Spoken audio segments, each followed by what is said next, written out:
Nunca imaginei que o silêncio de um caixão fechado fosse mais barulhento do que qualquer grito que já ouvi na vida. Mas naquele sábado nublado, parado em pé diante do túmulo do meu único filho, era como se o mundo inteiro tivesse me deixado para trás, junto com ele.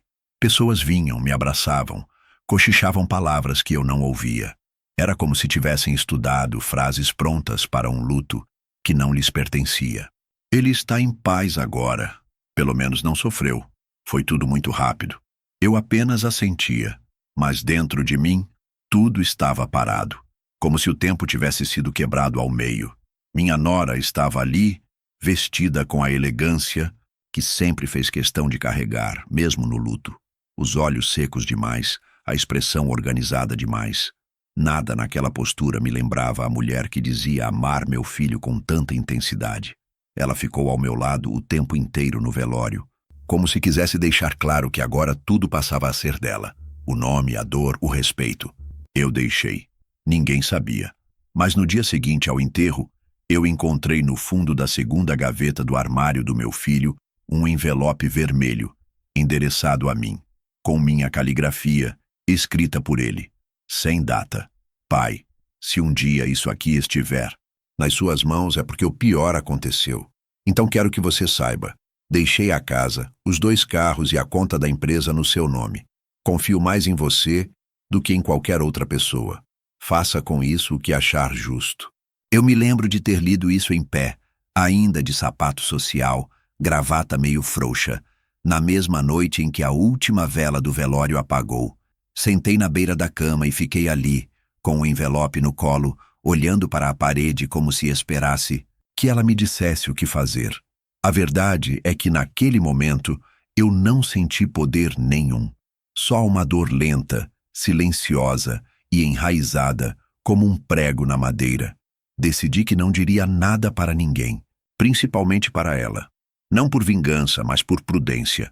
Meu filho era um homem inteligente. Se ele quis que tudo fosse para mim, é porque sabia o que fazia. E se havia deixado a mulher de fora, era porque talvez já soubesse de coisas que eu não sabia. Preferi confiar nisso, pelo menos por enquanto. Nos dias seguintes, a casa ficou mais cheia de gente do que de ar. Primos, colegas de trabalho, amigos de infância, vizinhos, colegas da igreja.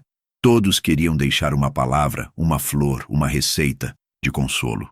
Eu aceitava tudo, mas sentia que ninguém estava realmente ali. Só eu e a ausência dele. A nora, ou devo dizer a viúva, passou a circular pela casa como se já fosse dona de cada canto. Dizia que precisava organizar as coisas dele, que queria deixar tudo em ordem, que doía ver a bagunça, mas não mexia com cuidado. Mexia como quem tem pressa, como quem busca algo, e eu apenas observava, não porque confiava, mas porque aprendi que, às vezes, o silêncio escuta mais do que qualquer acusação. No final da semana, quando o último dos parentes foi embora e a casa voltou ao seu ritmo gelado, ela veio até mim com uma proposta. Devemos vender um dos carros e também resolver o que fazer com a casa. Vai ser difícil manter tudo agora, né, pai? Ela disse pai, com aquele tom macio, cheio de verniz, como quem passa a mão em uma vidraça esperando ver o próprio reflexo. Não questionei. Apenas fingi não saber de nada. Perguntei se ela precisava de ajuda com o inventário, com os documentos, só para ver sua reação. E ali, bem ali, foi a primeira vez que vi sua máscara tremer. Ela respondeu que sim, que precisava sim, mas desviou o olhar, como se tivesse sido pega espiando por uma fechadura. Era só o começo. Eu sabia. Naquela noite, dormi com o envelope dentro da minha gaveta, trancada. E pela primeira vez, desde o funeral, senti que a dor não era a única coisa que tinha voltado a morar comigo. Agora, havia outra inquilina no peito. Desconfiança. E ela, diferente da dor, não nos faz chorar. Nos faz esperar. Esperar para ver até onde alguém é capaz de ir quando acredita que você não sabe de nada. Eu sabia de tudo e não disse uma palavra. Os dias que vieram depois foram cheios de uma calma que doía mais do que qualquer grito. Era como se o mundo inteiro tivesse concordado em falar mais baixo por respeito, mas só eu sabia que o silêncio dentro daquela casa não era reverência. Era cálculo. Era ausência disfarçada de solidariedade. Eu observava tudo. Sempre fui bom em observar. Aprendi isso quando minha esposa adoeceu e cada detalhe dizia mais que as palavras. Agora era minha nora quem falava pouco, mas dizia. Demais, ela não chorava. Não quando chegou da funerária, nem quando viu a roupa com que ele seria enterrado, nem quando trancou o quarto dele pela primeira vez. Seus olhos estavam sempre secos, firmes, alertas, como os de alguém que vigia uma fronteira. Ela abraçava as visitas como quem cumprimenta um sócio. Respondeu ao padre com uma serenidade que eu só imaginaria em quem já esperava a perda. Quando ficou sozinha pela primeira vez na sala, eu me levantei devagar, sem fazer barulho. Fiquei ali, no corredor, ouvindo. Não havia soluços, não havia lamento. Só o som dos dedos dela deslizando na tela do celular. Na manhã seguinte, ela acordou antes de mim. Eu sou do tipo que levanta com o sol, mas naquele dia a luz já batia na cozinha quando desci. Ela estava com o notebook aberto, olhando para algo que fechou assim que me viu. Disse que estava vendo contas, boletos, coisas práticas. Mas os olhos dela não estavam preocupados, estavam ocupados.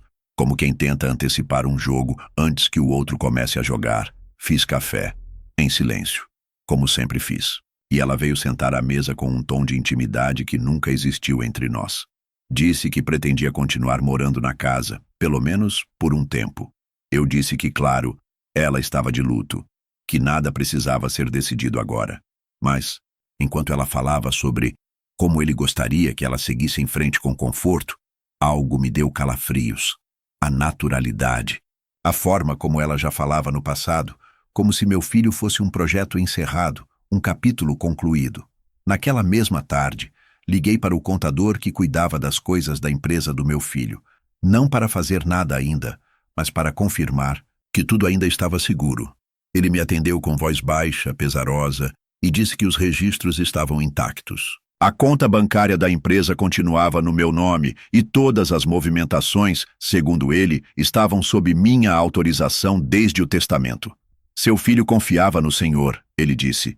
Ele quis proteger o Senhor e o que construiu. Eu desliguei em silêncio com a garganta apertada. No terceiro dia, recebi uma mensagem de um amigo dele, antigo colega da faculdade. Dizia estar chocado, triste, mas curioso. Ela disse que vai vender a casa? Foi a frase que me congelou. Eu agradeci a mensagem e não confirmei nada. Mas naquele instante, soube que a movimentação dela não era só emocional. Ela já estava sondando, planejando. No jantar daquele mesmo dia, ela colocou a mesa com 3 talheres. 3. Como se ele ainda fosse aparecer pela porta atrasado, pedindo desculpas e tirando o paletó. Eu me sentei e não disse nada, mas vi que ela olhou para os pratos como se quisesse calcular o tempo da minha permanência ali. Como se a presença dela fosse inegociável, mas a minha, temporária. Na quinta-feira, ao pegar minha correspondência, reparei que uma das cartas dela havia sido aberta. Não por mim, não por acidente, mas por ela mesma e depois colada de volta com fita adesiva. Era um aviso do banco e vi o brasão da instituição por uma fresta antes que ela arrancasse da minha mão. Ah, é só um extrato antigo, nada importante, disse com um sorriso forçado. Àquela altura comecei a anotar datas, detalhes, palavras, em um caderno pequeno que escondi entre os livros do meu filho. Sempre fui metódico. Nunca fui de levantar a voz. Mas sei muito bem como as pessoas mostram quem são nos dias de silêncio. E aquela semana estava sendo um desfile de máscaras. No 6º dia, enquanto lavava a louça do jantar, ela comia e deixava os pratos como se eu fosse o funcionário de um hotel. Ouvi quando ela ligou para alguém. Estava na varanda, achando que eu não podia escutar. Mas a casa é velha e eu conheço cada eco. Ele ainda não falou nada sobre os bens. Mas acho que vou conseguir a assinatura essa semana. É só dar um empurrãozinho emocional. Está frágil. Só fala do filho morto. Vou sugerir uma procuração temporária para cuidar das contas. Ele vai aceitar, confia demais. As palavras dela não me acertaram como socos. Acertaram como agulhas. Fina, contínua, cortante. Não fui até lá. Não confrontei, apenas terminei. dissecar os copos e deixei a cozinha em silêncio. Naquela noite, deitei mais cedo, mas não dormi. Só repeti na cabeça as palavras do meu filho. Confio mais em você do que em qualquer outra pessoa. Faça o que achar justo. E foi quando entendi. Justo não era compartilhar. Justo era esperar. Porque tem gente que cava o próprio buraco. Quando acredita que o outro está parado. Eu não estava parado. Estava apenas aguardando o próximo movimento dela. Foi no 8º dia. O luto ainda estava presente na casa, mas não nas palavras dela. A ausência do meu filho começava a virar uma peça de decoração. Algo que ela mencionava quando conveniente, como quem usa um quadro triste para justificar a frieza de uma sala vazia. A dor ali não doía mais em todos, só em mim. E ela sabia. Por isso começou a falar em voz mais baixa, a se movimentar com mais leveza, como se minha dor fosse um animal que ela não quisesse acordar, mas também não pretendia alimentar. Naquela manhã, ela me chamou para o café. Não era comum. Desde o enterro, tomávamos em horários diferentes. Eu acordava cedo, fazia o meu, ela descia depois, já com o celular na mão, falando sobre contas, prazos, boletos. Mas naquele dia, a mesa estava posta. 2 pratos, 2 xícaras, uma manteiga nova sobre a mesa. Sente aqui, pai, ela disse com aquele tom que tenta parecer carinhoso, mas escorrega na pontinha da língua como uma formalidade. Sentei, não falei nada. Apenas observei. O cheiro do café era forte demais, como se ela tivesse preparado mais do que precisava, ou como se quisesse que o aroma escondesse algo. Foi direto ao ponto. Eu estive pensando, a gente precisa começar a resolver as coisas dele, né?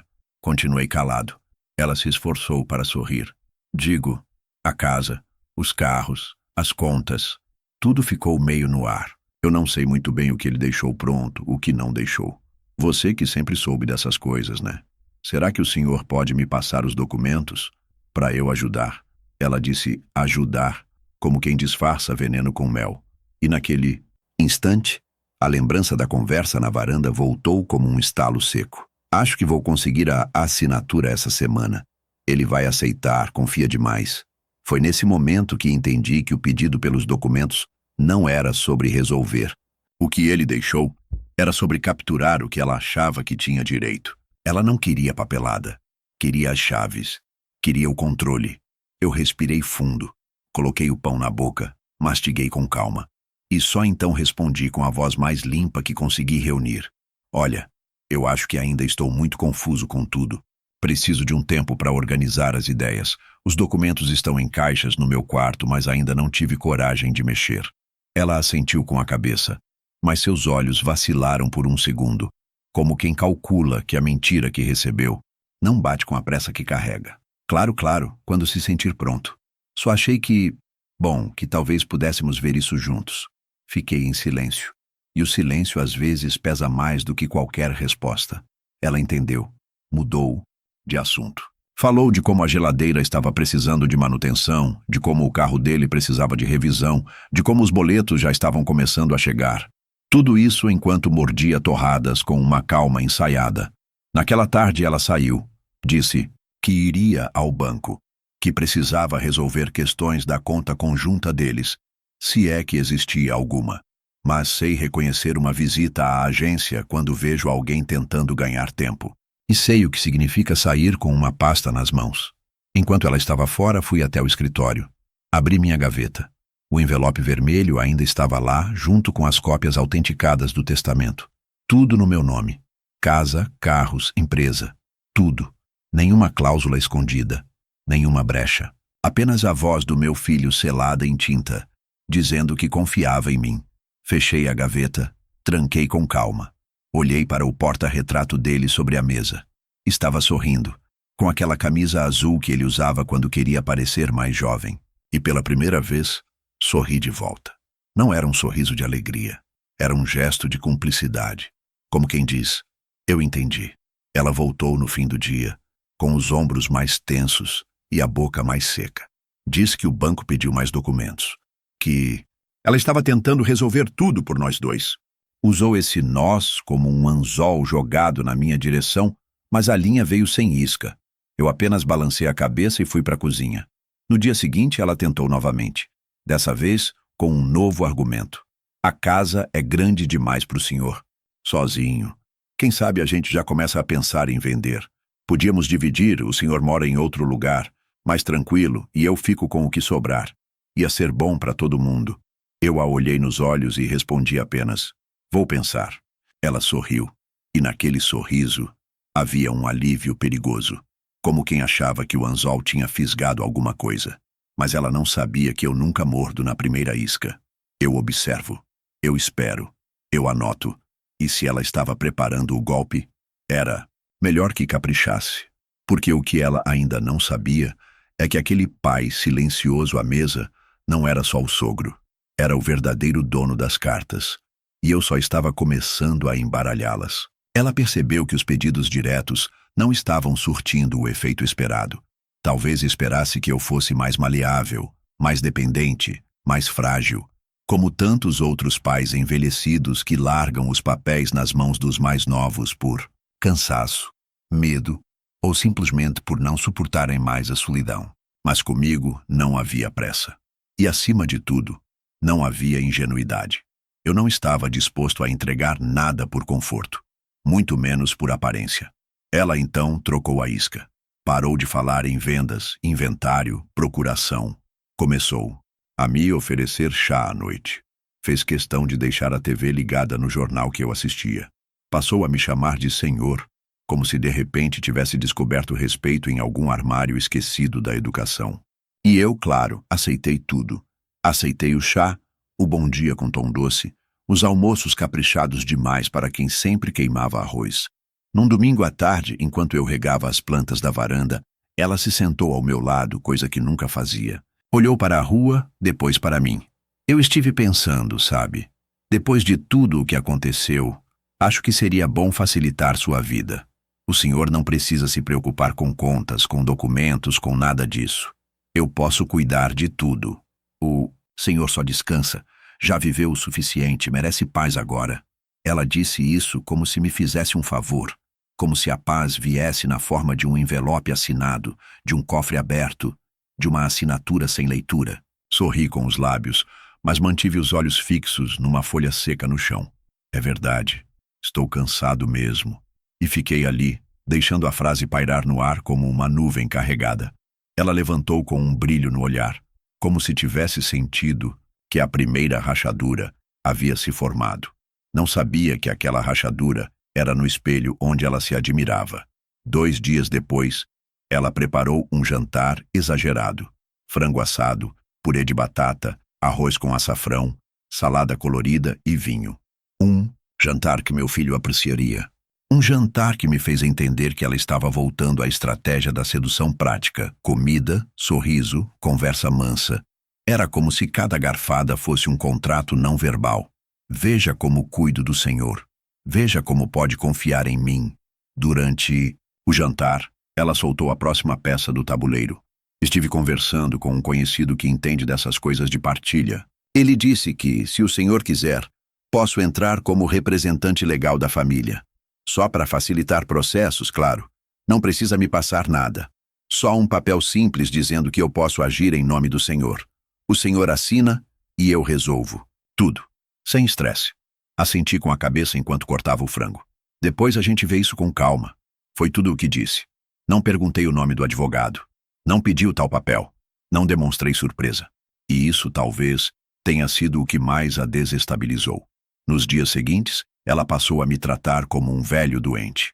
Começou a dizer frases como: o senhor já esqueceu, não precisa se cansar com isso, deixa que eu levo, vai que o senhor tropeça. E eu deixava. Eu fingia tropeçar, fingia esquecer, fingia me confundir com os dias da semana. Dei a ela o que ela queria ver: fraqueza. E por isso, ela ficou ainda mais confiante. Chegou a esconder meu celular por um dia inteiro. Disse que achou na estante quando, na verdade, eu sempre deixava carregando no criado mudo. Um teste, talvez. Queria saber se eu perceberia, se sentiria falta, se entraria em pânico. Quando o encontrou, trouxe com um sorriso de canto de boca. Olha só onde o senhor tinha deixado. Àquela altura, a casa já não era mais de luto. Era um campo minado. E eu era o único que via onde cada explosivo estava enterrado. Ela passou a sair com mais frequência. Sempre com a mesma bolsa grande, sempre com a mesma pressa ensaiada. Eu comecei a reparar em suas ausências com mais atenção. Um dia, quando voltou, deixara cair um papel da bolsa ao pendurar o casaco. Não foi intencional, eu vi. Era uma cópia xerox de um formulário de autorização de representação legal. Em branco, mas com meu nome já digitado no campo representado. Naquela noite, fechei a porta do meu quarto, sentei na cadeira, abri a gaveta e tirei o envelope vermelho. Novamente, li o testamento inteiro, linha por linha, como se fosse a primeira vez, e percebi que o nome dela não aparecia uma vez sequer, nem como beneficiária, nem como testemunha, nem como qualquer outra figura. Apenas meu nome, em destaque, com todas as propriedades, veículos e ativos designados exclusivamente a mim. Guardei tudo de volta. Tranquei, deitei e fiquei olhando o teto por longas horas. Não era raiva o que eu sentia.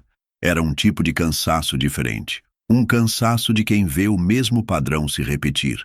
De quem já entendeu que a bondade, quando não é vigilante, vira oportunidade para quem nunca amou de verdade. Ela estava jogando o jogo do conforto. Mas esquecia que eu não era o velho que ela desenhou na cabeça. Eu era o homem que criou o filho dela, que pagou escola, que abriu mão da própria aposentadoria para investir nos sonhos do garoto. Eu era o homem que cuidava de tudo, quando ela ainda nem sabia fritar um ovo. Agora, ela queria cuidar de mim, mas não sabia que eu já havia preparado tudo para cuidar de mim mesmo. E se ela quisesse continuar jogando, que jogasse, mas que estivesse preparada para perder. Foi numa quinta-feira à tarde, o tipo de dia em que o céu parece não decidir se quer abrir ou fechar. A luz atravessava a sala pela metade e a casa estava estranhamente quieta, como se o silêncio tivesse se tornado hábito desde que meu filho partiu. Eu estava na área de serviço dobrando umas roupas que ninguém me pediu para dobrar. Era minha forma de estar presente sem parecer vigilante. Já fazia isso desde os tempos em que ele era criança, quando eu lavava a louça com a janela da cozinha aberta só para ouvir se ele caía da bicicleta na calçada. Com a máquina desligada e as mãos ocupadas, ouvi a porta da frente abrir. Não era ela. Passos diferentes, mais pesados. Uma voz masculina respondeu ao "Entra, entra" dela. Reconheci de longe. Cláudio, um corretor de imóveis da cidade, que eu conhecia de nome e de vista. Um sujeito simpático demais, que sempre me pareceu interessado demais. Fica à vontade, Cláudio. Eu separei os papéis como combinamos. Fiquei imóvel. Meus dedos ainda seguravam uma toalha úmida. As palavras seguintes chegaram nítidas pelo corredor. A porta do escritório não fechava direito, e a acústica da casa sempre jogou a favor de quem escuta mais do que fala. Então aqui está a planta da casa, as fotos que tirei ontem e a cópia dos registros que peguei com o advogado. Já deixei os quartos arrumados para mostrar. A cozinha pode ficar para depois. Ele quase não entra mais lá. E ele concorda com a venda? Perguntou Cláudio. Vai concordar. Só estou esperando o momento certo para apresentar a proposta. Preciso que você faça parecer que é um bom negócio. E rápido. Pausa. Papel sendo folheado. Mais silêncio. Então veio a frase que me atravessou feito faca cega. Ele não vai aguentar muito tempo. Está velho, abatido e perdido sem o filho. Tudo questão de tempo. Quando ele ceder, o resto é meu. Ela riu depois disso. Um riso baixo, calculado. Não era um deboche. Era uma comemoração antecipada. Cláudio não respondeu. Pelo menos não com palavras. Ou talvez tenha sussurrado algo que não chegou até mim. Mas bastou aquilo. Não havia mais dúvida. Não era mais só uma questão de intuição, de olhar enviesado, de escuta atenta. Agora era confissão, planejamento, estratégia. Ela já estava executando a partilha de algo que nunca foi dela. Voltei para o meu quarto devagar, com as pernas pesadas. Não de idade. Decepção pesa mais que os ossos. Sentei na beira da cama e fechei os olhos por um momento. Meu filho, no fim das contas, sabia com quem havia se casado. E mesmo assim, nunca disse nada. Talvez achasse que poderia salvá-la. Talvez não quisesse me preocupar. Ou talvez, e isso doeu mais, ele já estivesse se despedindo por dentro há muito tempo. Quando ela se despediu do corretor e fechou a porta da frente, subiu o som da televisão no volume 12. Um número simbólico. Era o mesmo número da camisa que meu filho usava no time da escola. Ela bateu a porta do meu quarto logo depois, sorrindo com uma bandeja nas mãos. Fiz chá. O senhor quer um pouco? Olhei nos olhos dela e apenas disse, mais tarde. Ela hesitou. Pela primeira vez, me pareceu que não tinha certeza se eu estava enganado, magoado ou ciente. E naquele momento essa dúvida era a minha maior arma. Naquela noite, quando ela dormiu, abri novamente a pasta com os documentos. Fiz cópias. Peguei meu casaco, coloquei os papéis em uma pasta discreta e caminhei até a casa do meu velho amigo Joelson, que mora 2 ruas acima.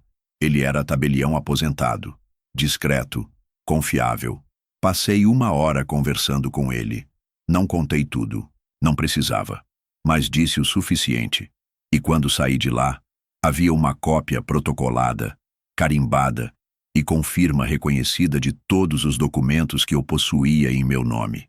Na volta, olhei a casa de fora. Um sobrado bonito, de janelas largas e grades bem cuidadas. A casa que construí em 27 anos de trabalho, junto com meu filho. Ela morava ali, mas era minha, toda minha. E pela primeira vez em dias senti isso de verdade. Na manhã seguinte ela acordou sorrindo. Disse que havia feito panquecas, meu café favorito. Era a primeira vez que ela lembrava disso desde o velório. Não aceitei. Agradeci e saí para caminhar. Quando voltei, ela me esperava na sala. O Cláudio adorou a casa, disse, como quem fala sobre o tempo. Assenti. É uma boa casa mesmo. Ela arqueou as sobrancelhas, surpresa com a minha calma. E eu estava pensando, talvez seja a hora de começarmos a pensar na venda, né? Pro seu conforto, claro. Olhei para ela e, com a voz firme, disse, ainda não decidi o que fazer com o que é meu. Foi a primeira vez que vi o sorriso dela hesitar. Não por completo, mas como se uma rachadura tivesse se formado bem no meio da palavra conforto. E ali, naquele olhar confuso, eu soube. Ela começava a entender que havia algo que escapava do controle dela. E o que ela ainda não sabia é que eu estava prestes a deixar tudo fora do alcance. As máscaras mais perigosas são as que sorriem enquanto apertam o cabo da faca. E naquela manhã, ela sorriu. Sorriu como quem não tem mais dúvidas, como quem acha que já ganhou. Eu estava na varanda da frente lendo um jornal antigo, nem pelo conteúdo, mas pelo hábito de folhear o tempo com os dedos. Ela apareceu na porta da sala, com uma pasta azul nas mãos. Quando puder, o senhor dá uma olhada nisso. É só burocracia. Assina ali onde marquei.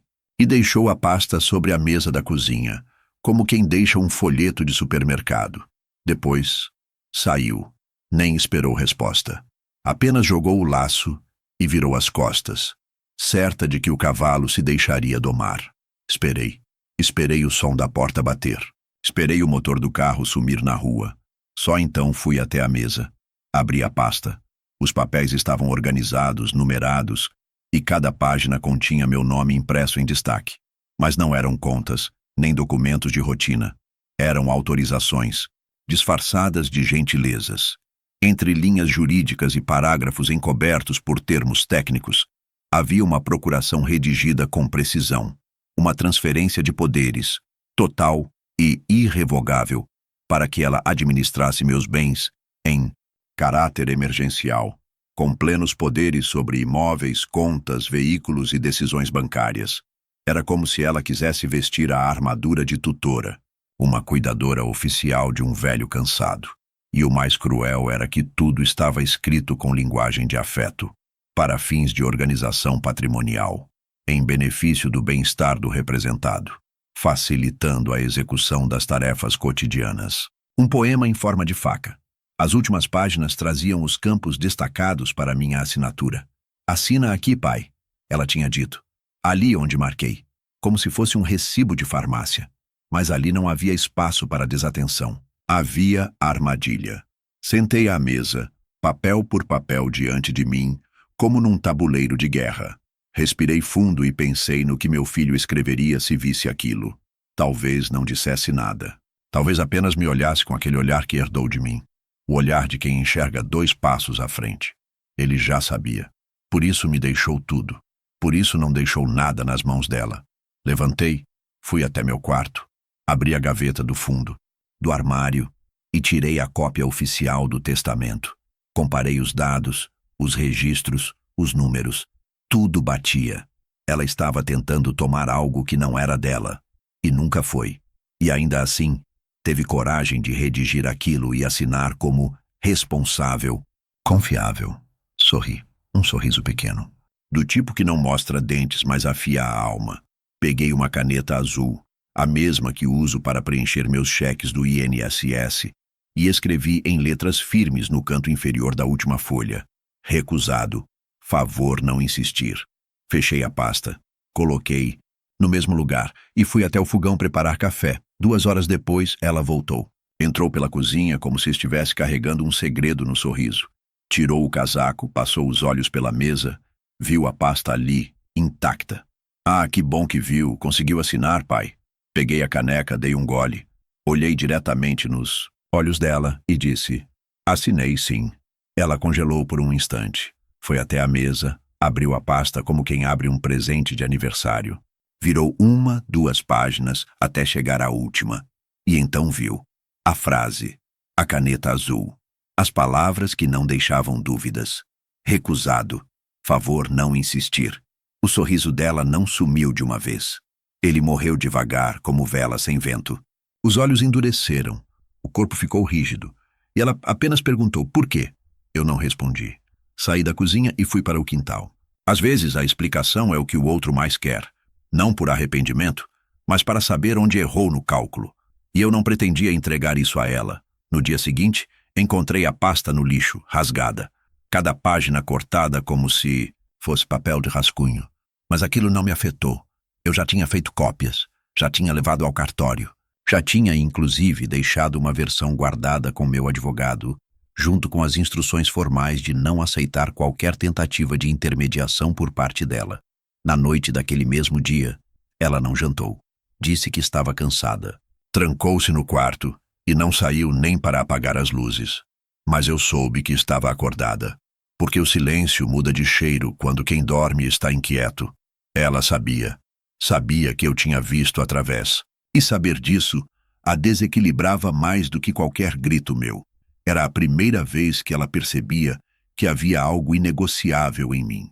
E agora, finalmente, começava a tratar minha presença como o que sempre foi, um obstáculo. Só que o que ela ainda não entendia é que eu era também o limite. E ela acabara de bater de frente com ele. A partir daquele dia, entendi que não bastava saber a verdade. Era hora de registrá-la. No papel, na lei, na pedra, se fosse preciso. Porque o que vinha dali em diante já não era só uma tentativa de manipulação. Era um ataque à memória do meu filho. Um ataque ao que ele deixou para mim com confiança. E se ela estava disposta a cruzar todas as linhas para tomar o que nunca foi dela, então eu precisava garantir que não haveria mais linhas a cruzar. Acordei mais cedo do que o habitual. Ainda era escuro quando coloquei a chaleira no fogo. O cheiro do café preencheu a casa enquanto ela ainda dormia. Ou fingia dormir, não sei. Me vesti com calma. Camisa branca passada na noite anterior, calça de brim escuro, sapato engraxado com a mesma escova que meu filho usava quando era menino, e queria parecer elegante para as entrevistas. Peguei a pasta marrom no fundo do guarda-roupa. Dentro, o testamento original, as cópias autenticadas, as certidões de propriedade, o comprovante da conta bancária no meu nome e o documento que atestava que os carros estavam devidamente registrados. Antes de sair, deixei um bilhete na geladeira. Volto. Mais tarde. Não me espere. Não era provocação. Era estratégia. Ela precisava sentir o peso da ausência. Precisava entender que eu também podia sair sem avisar, agir sem prestar contas, resolver sem pedir licença. O cartório não ficava longe. Mas naquele dia, cada quarteirão parecia um trecho de liberdade que eu atravessava com passos mais firmes. Entrei, cumprimentei a atendente, me anunciei com nome completo e número de CPF. Ela sorriu, disse que já tinha me atendido antes, há muitos anos, quando registrei a escritura da casa pela primeira vez. Veio proteger de novo o que é seu? Ela perguntou em tom casual. Dessa vez, é para proteger o que é meu e o que era do meu filho, respondi. Fui atendido por um senhor calvo, gentil, de voz baixa. Expliquei com calma, sem drama, tudo. O que precisava: atualização cadastral nos registros, reconhecimento oficial da titularidade da casa, notificação preventiva de tentativa de falsificação de procuração, bloqueio notarial para transferências sem minha autorização presencial e, por fim, a emissão de uma nova certidão, mais completa, para fins de contestação em caso de futuras tentativas de golpe. Quer protocolar também no banco de dados estadual? Ele perguntou. Sim, respondi. E quero 2 vias extras de cada documento. Uma fica comigo, outra com o meu advogado. A terceira, ainda vou decidir para quem vai. Enquanto ele digitava e organizava os papéis, permanecia em silêncio. Não era orgulho, era foco. Cada carimbo, cada assinatura, cada autenticação era uma cerca a mais entre ela e o que tentava invadir. Levei quase 2 horas ali e saí com uma pasta mais pesada, mas o peito mais leve. Ao passar pela praça central, me sentei um pouco. Observei os pombos, os bancos, o vai e vem das pessoas que não sabiam que eu estava em guerra. Era estranho pensar nisso. Estar em guerra e não parecer. Ninguém imagina que um idoso de rosto sereno carrega dentro de si uma trincheira inteira. Mas eu carregava. Cheguei em casa no fim da manhã. A porta estava encostada. O cheiro de perfume doce invadia a sala. Ela estava no sofá, deitada, como quem esperava um resultado de prova. Levantou devagar quando me viu. Saiu cedo hoje. Assenti. Tirei o paletó. Pendurei no cabide. Não disse mais nada. Fui direto para o quarto. Tranquei a porta. Guardei os documentos no fundo do armário, atrás da caixa com os álbuns de infância do meu filho. A mesma caixa onde ele escrevia não mexer, com marcador vermelho. Achei justo guardar ali. No almoço, ela serviu carne de panela, arroz e legumes cozidos. Comida que eu gostava, mas que ela nunca tinha preparado antes. Durante a refeição, tentou puxar assunto. Falou de conta de luz, da torneira que gotejava, do vizinho que comentou que a casa estava muito bonita. Eu respondia com grunhidos educados, o suficiente para não dar munição, o suficiente para mantê-la na dúvida. No fim do dia, recebi uma ligação do cartório confirmando que tudo havia sido protocolado.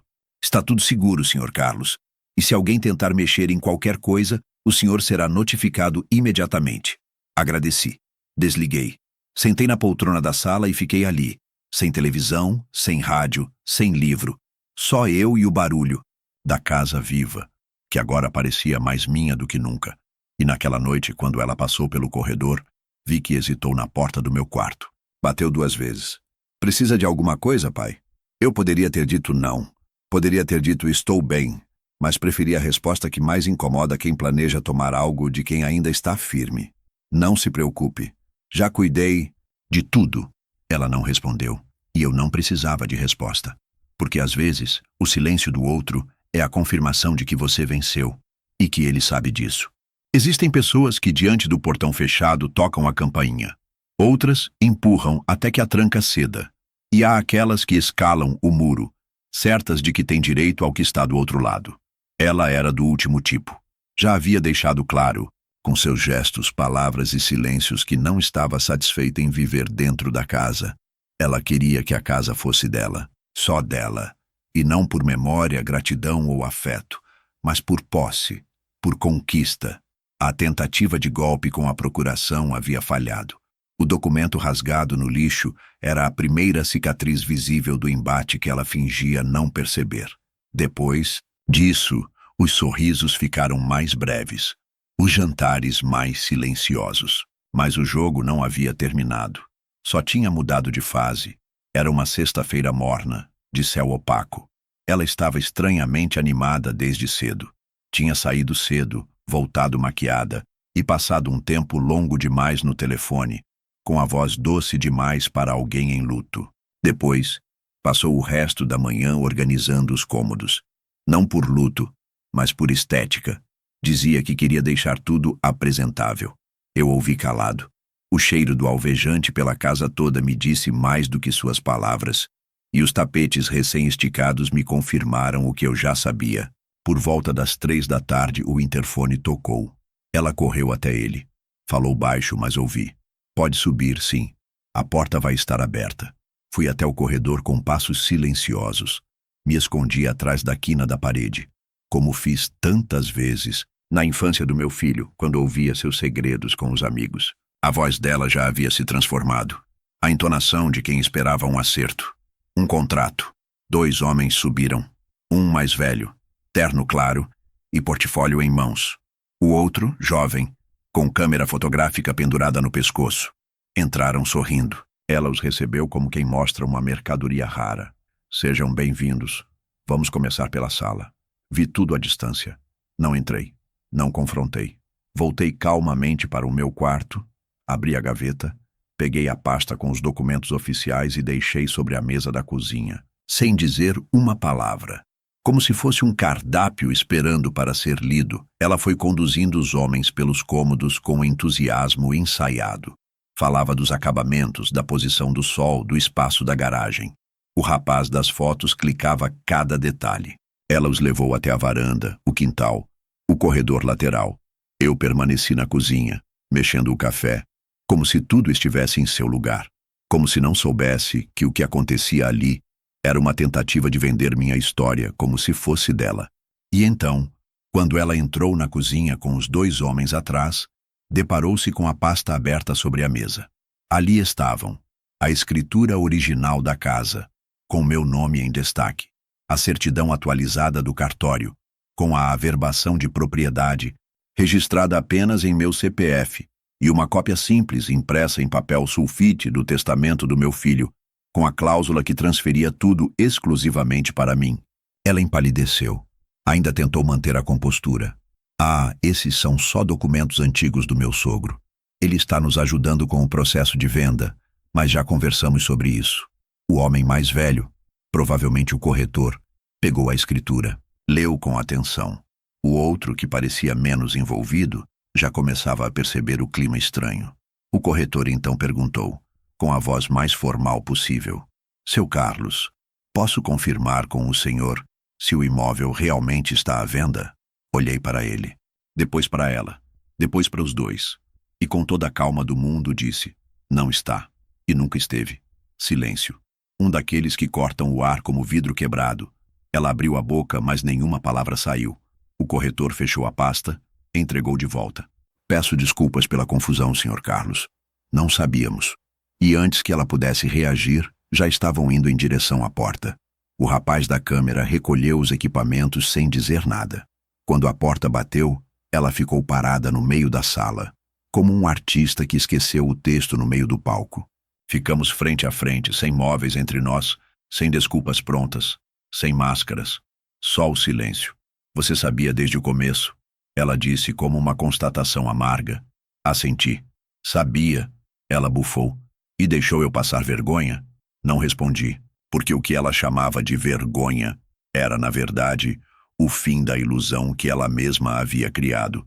Subiu para o quarto sem dizer mais nada. Trancou-se por horas. Não jantou. Não desceu nem para apagar as luzes.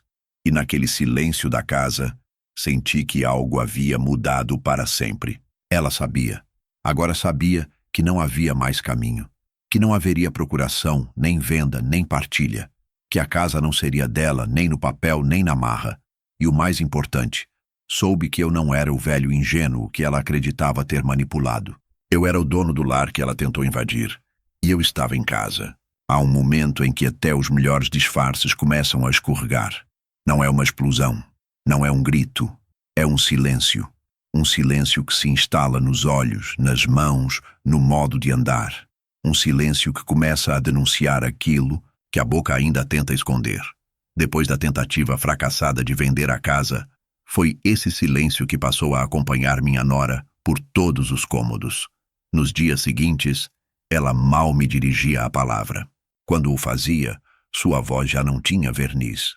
Não havia mais chá, nem mesa posta, nem sorrisos tímidos. Ela ainda estava na casa, mas não habitava mais a ilusão de que tinha algum controle sobre ela. E foi justamente nesse vazio que a verdade Começou a fermentar. Na segunda-feira, notei que ela passou boa parte do tempo no telefone, enclausurada no quarto, falando baixo demais para que eu ouvisse, mas alto o suficiente para que eu soubesse. Ainda havia uma última carta sendo armada. À noite, quando desci para beber água, ouvi um trecho solto escapando pela fresta da porta. Se ele passar mal, se tiver algum tipo de queda, a gente consegue acionar legalmente. Ele está sozinho, velho, isolado. Só precisa de um empurrão jurídico. As palavras caíram como tijolos no chão da minha cozinha.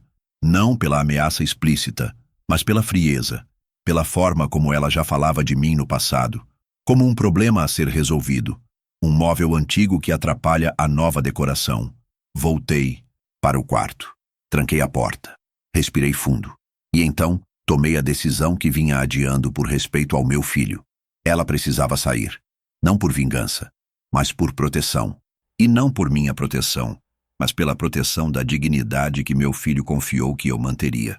Na manhã seguinte, entrei em contato com meu advogado. Expliquei tudo. Cada tentativa de manipulação. Cada documento forjado, cada frase, gravada na memória. Ele me orientou sobre o processo de despejo. Legal, limpo, incontestável. Não seria imediato, mas seria definitivo. Enquanto isso, o comportamento dela se transformava em inquietação. Começou a procurar papéis pela casa. Vasculhou a estante, os armários, até mesmo a gaveta, onde guardo cartas antigas da minha esposa falecida. Não procurava lembranças, procurava brechas. Foi nessa mesma semana que encontrei, em cima da pia da lavanderia, um envelope rasgado com o logotipo de um escritório imobiliário. Dentro, uma estimativa de avaliação do imóvel. E um post-it com a frase, assinar em caso de urgência. Meu nome estava rabiscado por cima. O dela, escrito em letra falsa, por baixo. Naquela noite, deixei outro bilhete na geladeira. Não. Sou urgência. Sou obstáculo. Ela não respondeu. Mas no dia seguinte, por volta das 10 horas da manhã, o inevitável aconteceu. Ela entrou na sala com um envelope branco nas mãos.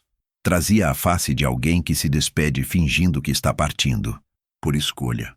Eu acho que está na hora de eu sair daqui, né? Ela disse, sem me olhar nos olhos. Assenti. Está.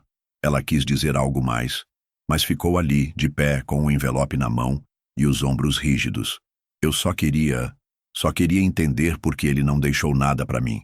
Olhei para ela. Pela primeira vez, olhei com tudo. Com os olhos do pai que perdeu o filho. Com os olhos do homem que foi traído dentro da própria casa. Com os olhos do idoso que fingiu ser frágil para proteger o que era dele. Porque ele sabia quem você era antes de você perceber quem estava se tornando. Ela sentou. Pela primeira vez, sentou sem controle da situação. Mas eu fui esposa dele, cuidava da casa, fiz parte da vida dele por anos. Fez parte da superfície da vida dele, mas não do que era profundo. Ele confiou a mim o que era verdadeiro e deixou você com o que era a aparência. Ela ficou em silêncio. Não chorou, mas algo murchou por dentro. Uma certeza que ela carregava desmoronou ali, na frente de um homem que ela subestimou desde o primeiro dia. Você nunca teve a casa, nem os carros, nem a conta, mas teve tempo, teve espaço, teve chance de fazer disso um lar e escolheu transformar em palco. Ela se levantou, foi até o quarto, começou a colocar as roupas na mala com pressa. No meio do caminho, deixou cair uma blusa no corredor. Não voltou para pegar. Talvez por orgulho, talvez por vergonha. Quando saiu pela porta, não disse adeus, nem olhou para trás. Apenas passou, como alguém que atravessa uma ponte que já está queimando, mesmo antes do primeiro fósforo aceso. Fechei a porta, tranquei, e pela primeira vez em meses a casa ficou inteira de novo. Não vazia, inteira. No dia seguinte à partida dela, a casa parecia respirar de novo. Um silêncio diferente tomou conta do ambiente. Não mais o silêncio da tensão, nem o da dúvida, mas o da restauração. Um tipo de paz que não faz barulho, mas se espalha, pelos cantos, pelas paredes, pelo chão. Não era vitória o que eu sentia, era alívio. Era como se eu tivesse, aos poucos, resgatado a dignidade que quase me arrancaram à força e conseguido devolvê-la para o lugar onde ela sempre morou. No silêncio firme das minhas escolhas, fiquei em casa por mais 2 dias sem sair. Abri as janelas, deixei o vento entrar, troquei os lençóis, limpei a mesa com minhas próprias mãos, lavei os pratos que ela deixou, não por ela, mas por mim. Um ritual de encerramento. Cada pano passado era uma linha sendo costurada num corte antigo. No terceiro dia, fui até o escritório do meu advogado. Levei uma pasta nova. Dentro, todos os documentos em dia. Os registros atualizados, os comprovantes bancários, a escritura da casa, os papéis dos carros, o extrato da conta da empresa. Tudo, absolutamente tudo no meu nome. Limpo, claro, intacto. Ele me recebeu com respeito. Não com pena, nem com formalidade exagerada. Só com respeito. Como quem olha para um homem que não caiu, mesmo tendo todos os motivos para desabar. Sentamos frente a frente e então eu disse: quero fazer meu testamento, mas não vou deixar nada para ela. Nem um item, nem um centavo, nem uma lembrança. Ele me olhou por cima dos óculos. Quer dividir com quem então? Tirei um caderno do bolso. Anotei alguns nomes. Um sobrinho do interior que sempre ligou, nos feriados. Uma vizinha viúva que me leva sopa nas noites frias. Uma ONG que resgata cães abandonados, os mesmos que meu filho adorava desde pequeno. E, por fim, uma biblioteca comunitária que leva o nome do colégio onde ele estudou. Cada um desses vai receber uma parte. Não pela proximidade, mas pela constância. O advogado anotou, formalizou, me passou o texto impresso. Li com atenção. Assinei com firmeza. Quer deixar alguma cláusula final? Ele perguntou. Pensei por alguns segundos. E então respondi: sim. Que caso alguém tente contestar este documento, todos os bens sejam automaticamente revertidos para uma instituição de caridade indicada por mim. Ele sorriu, blindado. Na volta para casa, parei no mercado. Comprei flores, lírios brancos, os preferidos da minha esposa. Coloquei no vaso da varanda, ao lado da cadeira de madeira que ela costumava usar. Olhei para o céu. Falei em voz baixa: está tudo certo agora. Não houve plateia, nem aplausos, nem posts em redes sociais. Mas dentro de mim havia uma certeza que nunca precisei gritar para ser sentida. Eu fiz o que era certo. No domingo, recebi uma carta sem remetente. Letra conhecida, quase infantil. Apenas 3 linhas. Você destruiu tudo. Espero que um dia entenda o que fez. Li 2 vezes. Depois queimei. Papel, tinta e rancor viraram cinza na lata de metal da garagem. Não por raiva, mas porque não. Carrego o lixo de quem tentou me esvaziar. Naquela noite dormi com as luzes apagadas e a porta destrancada. Pela primeira vez em meses, confiei no escuro. Não por falta de medo, mas porque ele já não morava aqui. A casa voltou a ser lar. Cada quadro, cada móvel, cada cheiro. Aos poucos, preenchi os espaços com coisas simples. Um rádio antigo na cozinha, uma cortina nova no quarto, um álbum reorganizado na estante da sala. E no centro da mesa, o porta-retrato do meu filho, agora com uma frase emoldurada ao lado da foto. Confio em você. Faça o que achar justo. Foi o que eu fiz. E se um dia me perguntarem por que escolhi o silêncio ao invés da exposição, a calma ao invés da revanche, a firmeza ao invés da fúria, responderei apenas isso. Porque quem tem dignidade de verdade não precisa provar que venceu, só precisa deixar claro que nunca se ajoelhou. Fim.